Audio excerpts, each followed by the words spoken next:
This ends now. You both will face what you've done. The night my heart died, I remember the taste of betrayal, bitter, metallic, and cold like poison. It was supposed to be a celebration, my promotion dinner, a night my wife, Clara, and my boss, Richard, had planned to surprise me. The candles flickered, the wine shimmered, and Clara's smile. God, that smile. I thought it was love, but it was mockery dressed in silk. When the first sip burned my throat, and I felt my vision blur, I saw Richard's hand brush Clara's under the table. Their eyes met, and something inside me snapped. I stumbled, choking, my body collapsing while their laughter cracked through the blur. They thought I wouldn't hear it, but I did. And that night, while I lay in a hospital bed barely breathing, I made a promise. They would both pay. Not with death, but with something worse, despair. 3 months later, I was officially dead. The world believed I hadn't survived the poisoning. My body had been replaced with another man's corpse, thanks to a bribe and a desperate morgue worker who owed me his life. I watched my own funeral from a distance, Clara crying on Richard's shoulder, wearing a black dress I had once gifted her. Her tears were crocodile poison, and his arms, the coffin of my trust. But now, I had something they didn't, invisibility. They moved on quickly, sold our house, bought a penthouse, started a company together using my stolen project ideas. They had it all, wealth, power, and the illusion of happiness. I watched every move. I learned their secrets. Clara was now addicted to sleeping pills, and Richard was drowning in debt, gambling, women, and arrogance. Their paradise had cracks, and I decided to widen them. I began with whispers, anonymous emails to investors hinting at financial fraud. Then small rumors at their parties, that Richard's company was built on stolen research. Within weeks, their reputation began to crumble. I made sure the right journalists got the right leaks.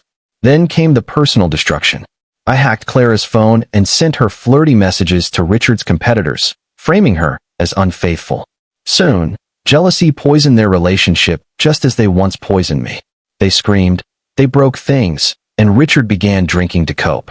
Every night, I sat in a dark motel room, watching the fire burn brighter, my revenge taking shape. Yet, deep inside, there was an emptiness even vengeance couldn't fill.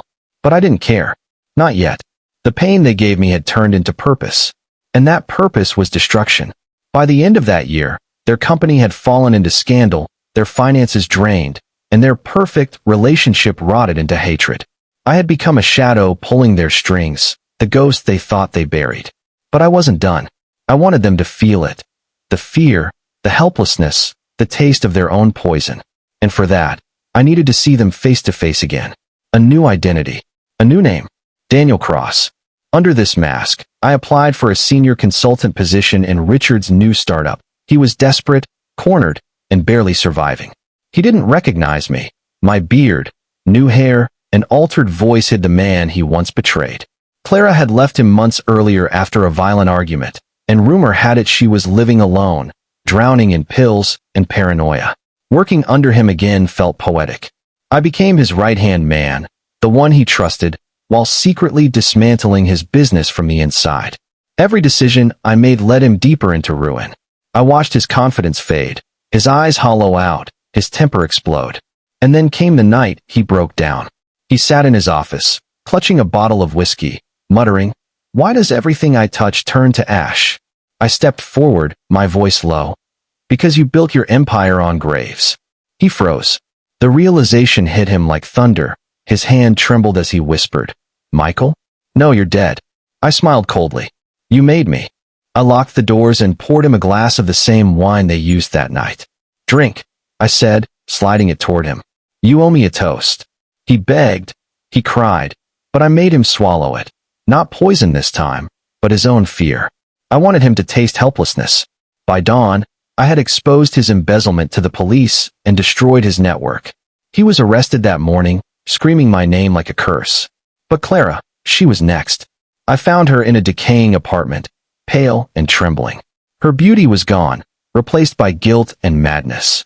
When she saw me, she collapsed, whispering, "I see you every night, in my dreams," begging me to stop. I didn't speak. I only handed her the same glass of wine, a reminder of her sin. Her eyes filled with terror. She begged for mercy. And for the first time, I smiled. Not with love, not with forgiveness, but with victory. Revenge had become my oxygen.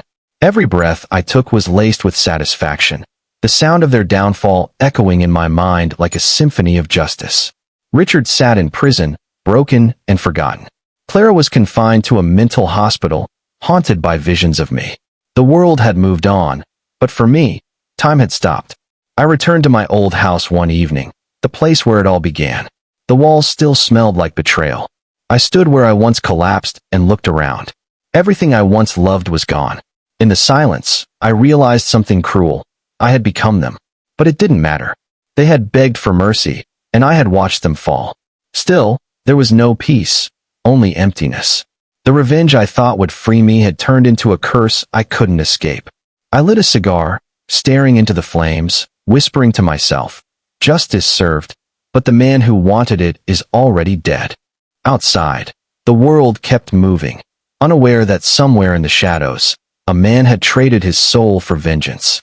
And as I walked away, leaving behind everything, love, mercy, humanity, I understood one brutal truth. Revenge doesn't end pain, it just passes it on. Moral of the story: revenge may satisfy your rage, but it will consume your soul long before it destroys your enemies.